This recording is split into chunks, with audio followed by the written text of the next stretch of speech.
you can count on us. This is 7 News Good Morning Fort Sill. Good morning and happy Veterans Day to all who have served our nation in uniform, including my co-host here, Dan Appreciate it, Kyle. Certainly appreciate all the sacrifices you and everyone out there have made for this country. Well, thanks, Kyle. It is Veterans Day. It's actually my first Veterans Day following retirement. It hits a little bit different this year as opposed to last year when I was still on active duty. But I am grateful for, all the men and women that I've been able to serve with throughout my career in uniform, 26 plus years. But it is a federal holiday, so a lot of folks are probably not doing early morning PT, but we're going to go ahead and kick it over to Ulysses to check out if folks are getting up early, maybe. Not as early as a normal work day, though. But how's the weather looking there? Probably not as cold as yesterday, right? Yeah, not as cold as yesterday, and a happy Veterans Day to everyone, including Dan. And when it comes to this morning, though, at Fort Sill, 32 degrees. So we're actually 7 degrees warmer than yesterday, but still on the chilly side out there. Calm wind, sunrise at 7:04. As we make our way through the next few hours, we'll see those temperatures. Once that sun begins to rise, we'll quickly start warming things up already into the 40s by 8 and 9 a.m. And today we're going to be much warmer than what we had back on Sunday and Monday. Yesterday, we only made our way up to 55 degrees. Our low temperature yesterday was 24 degrees. We were only 3 degrees away from the record low temperature of 21, which was set back in 1986. Right now, we're enjoying clear to mostly clear skies here across the region. This is our Comanche Red River Hotel Casino Tower Cam in Duval. And as we look at your holiday forecast for today, we're going to be in for mostly sunny skies. 43 degrees at 8 a.m., 64 degrees by 12 o'clock, and by 4 o'clock, 71 degrees. So it's also going to be breezy out there. We'll talk a little bit more about your holiday forecast in just a bit.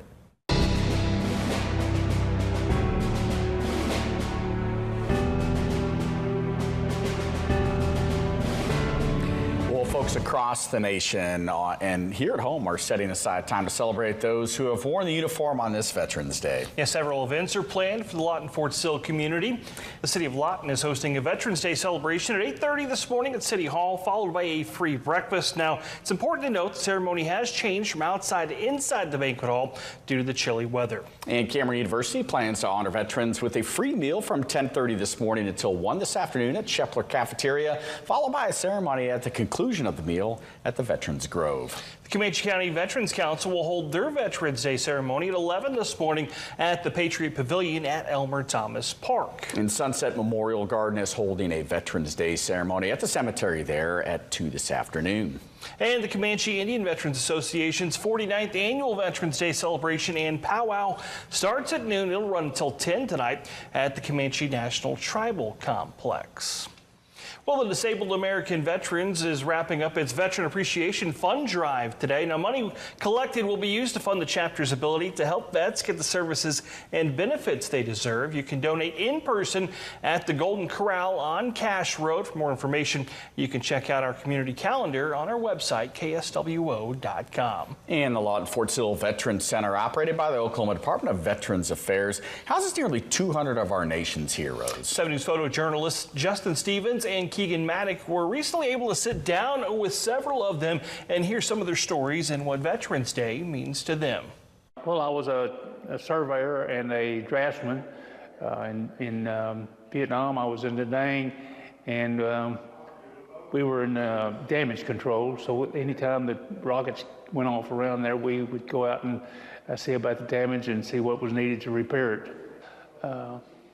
I think we just, like everybody else there, we just went in and did what we thought was worth being done, and trying to get the job done. Well, I think because of Fort Sill, kids that are active duty, and vets too, like I said, I've had people just walk up, have, like a Vietnam veteran shirt on, or, my grumpy old vet hat, and people walk up and just say thank you. My MOS was Kamal Wireman. I've served as the chaplain and vice commander to Vietnam Veterans of America, Chapter 856 in Harlingen, Texas, and up here, Chapter 751. It's honoring us for our service for teaching others to be copacetic. We should be studying to show ourselves approved, especially those coming out. They are serving their country. They're trying to bring peace. They are making a sacrifice to help one another. It's a duty, but you got to be the best that you can. I spent 20 years in the United States Army. Since I've been here, I say that Lott and Fort Sill works real well together. Really good people. You know, it's a good feeling to know that Fort Sill and Lawton are so intertwined to work together, and they do a very good job. Well, it's an honor to cover those veterans' stories, and there are millions just like them who have answered our nation's call for nearly the 250 years that our country has existed. The entire 7 News team wants to offer our heartfelt thanks and gratitude for your service and sacrifice. Oklahoma Congressman Tom Cole is among those celebrating Veterans Day today. Cole released a statement in part saying, quote, "When our men and women in uniform chose to serve, they are choosing to put the rest of the American people before themselves. We are truly so indebted to them, as it is because of these sacrifices that we live in a safe and secure nation." Congressman Cole is himself the son of an Air Force veteran and says he grew up seeing the vast sacrifices that our service members make firsthand. Well, in honor of Veterans Day, the Oklahoma City Thunder announced they're giving away tickets to select current and former members of the military. That's right. Fans can nominate their favorite veteran or active duty service member. The Thunder are giving away 2 complimentary tickets for the first 250 veterans who are nominated. You can make a nomination by visiting the Oklahoma City Thunder website at the link that's listed at the bottom of your screen. Now, the Thunder are also honoring veterans during their game against the Golden State Warriors this evening. The team will make a donation to Operation Ride Home, and the national anthem and halftime show will be performed by the National World War II Museum Victory Bells. And President Trump is expected to take part in the 72nd annual National Veterans Day observance, honoring the men and women who have served and continue to serve in the U.S. Armed Forces. That event is still open to the public despite the ongoing government shutdown. It's also being streamed online. Divids will provide a webcast of the event. That stream will begin at around 9:50 Central Time. And Vice President J.D. Vance and Second Lady Usha Vance visited with the wounded and recovering veterans yesterday at the Walter Reed National Military Medical Center in Maryland. Now, during their visit, the Vances observed therapy sessions and physical therapy exercises. The White House says the visit helps emphasize the importance of providing support and care for those who have sacrificed for our country. And of course, with it being a federal holiday today, there will be some changes at the gates at Fort Sill. That's right, Scott. Key Gate East, Apache, and 52nd Street gates will all be closed today. Bentley and Key Gate West will remain open for traffic. The Apache Gate Visitor Welcome Center will also be closed today, while the Bentley Gate, the main Visitor Welcome Center, will be open from 7 until 5 p.m. All access points will return to normal operations tomorrow. And Fort Sill MWR is moving its this year's Chris Kindle Market and tree lighting ceremony. So it was originally supposed to be at the Old Post Quadrangle next Friday, November 21st. However, it will now be happening at the Patriot Club instead. This event is open to the public, although a real ID is required to access Fort Sill. The traditional German Christmas market is open from 3 until 8 p.m. with the tree lighting ceremony taking place at 5:30. The Altus Air Force Base Exchange has announced a new location for their pop-up pantry. It will now be located at the multi-purpose room inside the BX. Their next pantry event will be this Friday from 11:30 to 12:30. You can enter through the main BX doors or the side door. The pop-up pantry is open to Altus Air Force Base federal civilian employees and all military ranks. A valid and DoD ID is required, and you're allowed 1 visit per week. Meanwhile, the Altus Exchange will be operating special hours today as the base comes together to celebrate Veterans Day. The main exchange at Altus will be open from 10 a.m. until 4 p.m. Altus Express will also be open this morning from 8 until 7 in the evening. The barber shop and the Altus Cleaners are both closed today. Still ahead, there's renewed hope out of Washington today as an end to the ongoing government shutdown might be in sight. We'll take you to our nation's capital for the latest developments after this break. This 7 News broadcast is sponsored by Southwest Buick GMC.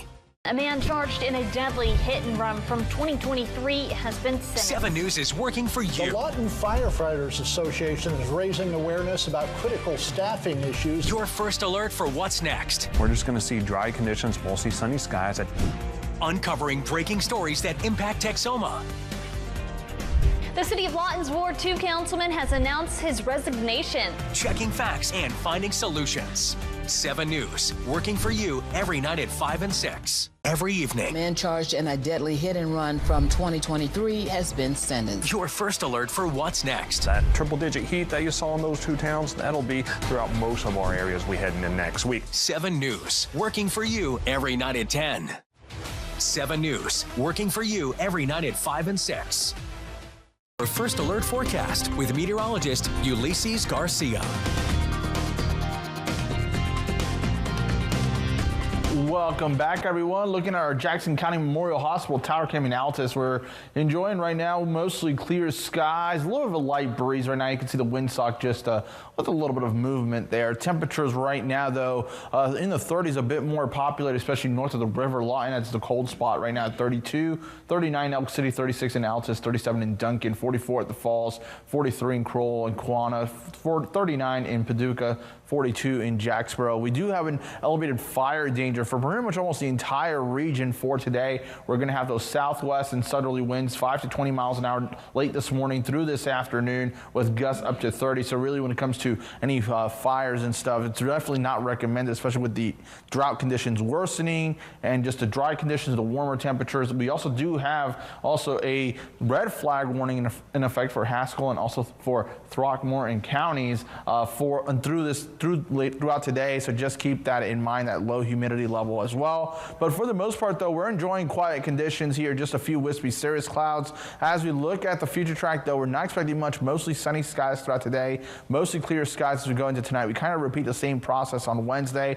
We have a little bit more clouds into the mix by Thursday. Late this week, though, going into Saturday, you see a low pressure off towards the west here over Arizona. That will eventually start making its way here as we get towards the tail end of the weekend to the start of next week, bringing us rain chances for your PT forecast. We're going to warm things up from the 30s all the way into the 70s by this afternoon with breezy conditions.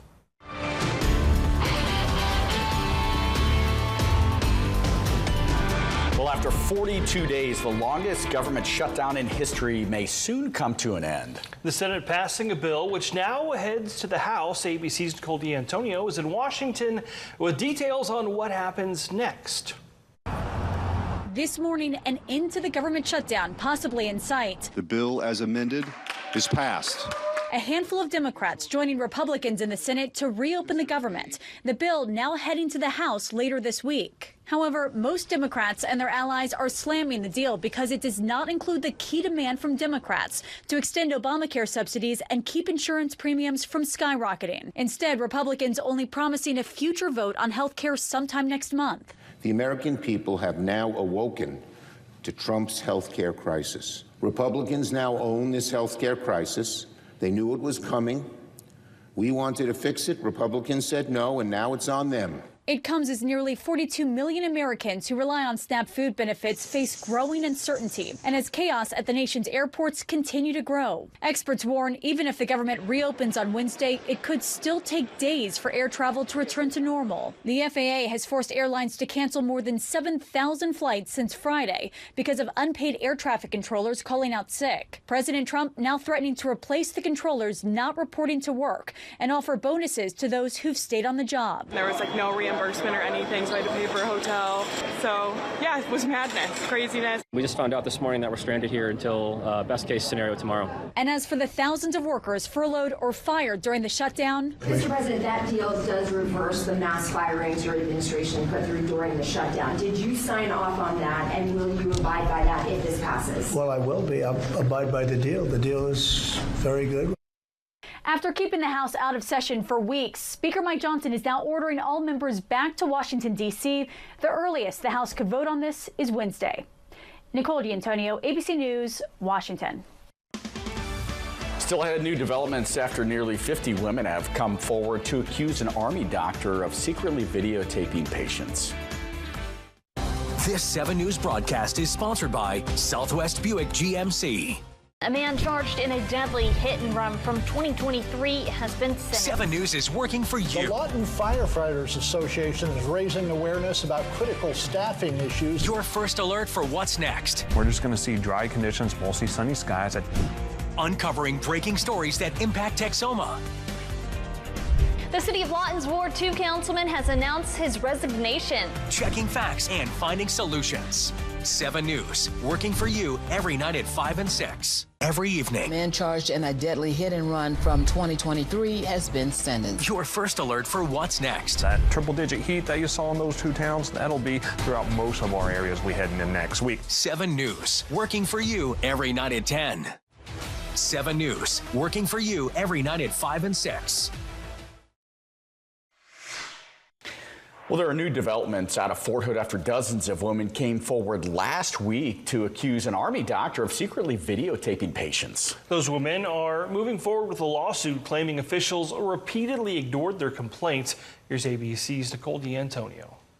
This morning, a demand for justice. This never should have happened. Dozens of women are suing military leadership in Texas, claiming officials repeatedly ignored complaints that an Army doctor was abusing his patients. This is not just about one doctor. It's about the system that failed to protect us. The lawsuit claims the Army allowed gynecologist Blaine McGraw to continue seeing patients at Fort Hood despite allegations of misconduct at his previous post.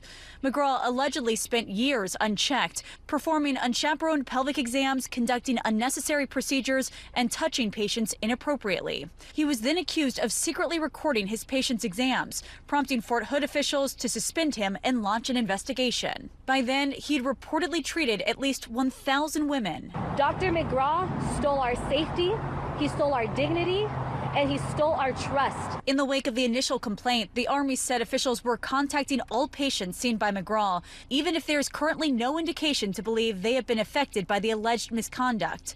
An attorney for McGraw says his client has been fully cooperative with the investigation. But lawyers for the 46 alleged victims who've now come forward call this a, quote, catastrophic failure of leadership, saying the Army allowed a predator to operate with impunity inside a military hospital. Fort Hood has a problem. Third Corps has a problem. The Army has a problem with sexual assault and the tolerance of sexual assault. Nicole D'Antonio, ABC News, Washington. Thanks, Nicole. The U.S. military carried out yet another deadly attack against suspected drug boats in the Eastern Pacific over the weekend. That's right. According to War Secretary Pete Hegseth, 6 people were killed. Hegseth posted on social media that the 2 lethal strikes were against 2 separate vessels operated by designated terrorist organizations and along a known narco-trafficking transit route. Hegseth did not disclose which organizations the ship's crews are believed to have been affiliated with. The U.S. military has killed 76 people in 19 strikes that have destroyed 20 boats as part of a campaign that Washington says is aimed at curtailing the flow of drugs into the U.S. The Trump administration has not provided public evidence of the presence of narcotics on the boats struck, nor their affiliation with drug cartels. Well, in today's Feel Good News, we're giving an extra thanks for a veteran's 4-legged companion. So when Marine and Army veteran Hank Ford enters a room, his service dog, Tommy, can usually help him relax. Hank received Tommy 2 years ago from a nonprofit called Dogs Inc. And usually, as he was trained to do, Tommy wakes Hank up at 7 o'clock every morning. But one morning in February, the 3-year-old yellow lab woke Hank up way early, sensing something was very wrong. He was hitting me in the chest. He wasn't coming up to my face. He was literally hitting me in the chest. Hank drove himself to the hospital only to find out that he was in what's called AFib with an irregular rapid heartbeat. He and his doctor is now crediting his service dog for saving his life. And Smiles for Soldiers is a program that provides free dental care for military members and veterans. 51-year-old Kevin Perry has faced lifelong dental challenges with nearly all of his teeth either missing or broken. In his Smiles for Soldiers application, Kevin explained he's not smiled confidently in decades and often avoids social settings because of it. He recently learned he will be receiving a $50,000 smile makeover. It is transformative. It's something much, much bigger than just teeth. It's self-confidence, self-awareness. I've been told by some of the recipients before that they did not have a job before they received their new smile, and that gave them the confidence to go into the workplace again and gainful employment. Some that have gotten married since they had this done, some that have had children. Well, through the Smiles for Soldiers program, Army veteran Dr. Robert Iapolo has provided a full arch smile restoration for 8 veterans since 2017. Forecast with meteorologist Ulysses Garcia. And right now, kind of similar conditions across the region, mostly clear skies. You can see just a little wispy cirrus cloud there just under the power line there on our Chickasha Chamber of Commerce tower cam. Temperatures currently, though, 30s are pretty much dominating off north of the river, 40 south of the river, 42 at the Falls, 32 here in Lawton, 36 in Altus, 37 in Duncan, 43 in Chickasha, 42 in Jacksboro. Chickasha was actually the cold spot yesterday. It actually made its way down to 19 degrees was the low temperature yesterday. Looking at the fire danger risk and elevator one for pretty much almost the entire region. Southwest of southerly winds 5 to 20, gusting up to 30. Right now, though, for the most part, we're dealing with high pressure in control, and that's going to pretty much just keep us rather tranquil. Yes, it will be a breezy day today, but for the most part, though, we're really just continuing with that dry weather. Now, fast forwarding towards the weekend, though, we will start seeing some activity well off towards the west into the desert southwest in California. That low pressure will eventually make its way here with a cold front as we go throughout the weekend and eventually into your Monday. And that's going to enhance rain chances starting Sunday into Sunday night, continuing into Monday across the area. Your morning PT forecast at Fort Sill, we're going to be in the 30s before sunrise and then warming up into the 40s after sunrise. We'll eventually top out into the middle 70s this afternoon, mostly sunny and breezy as those winds come in out of the south and southwest throughout the day, 10 to 20 miles an hour. Going into tonight, seasonably cool. We'll drop down to 40 degrees, and as we look ahead here over the next 7 days, we're going to eventually push into the 80s here by Friday and then gradually drop down to the 60s by Monday with lows eventually in the 50s by the weekend. I swear, it never fails that it's going to be windy on Veterans Day. It feels like it's like that every year. And it's warmer by the end of the week. I don't know. It's time for fall, for sure. Well, thanks for watching. Good morning, Fort Sill.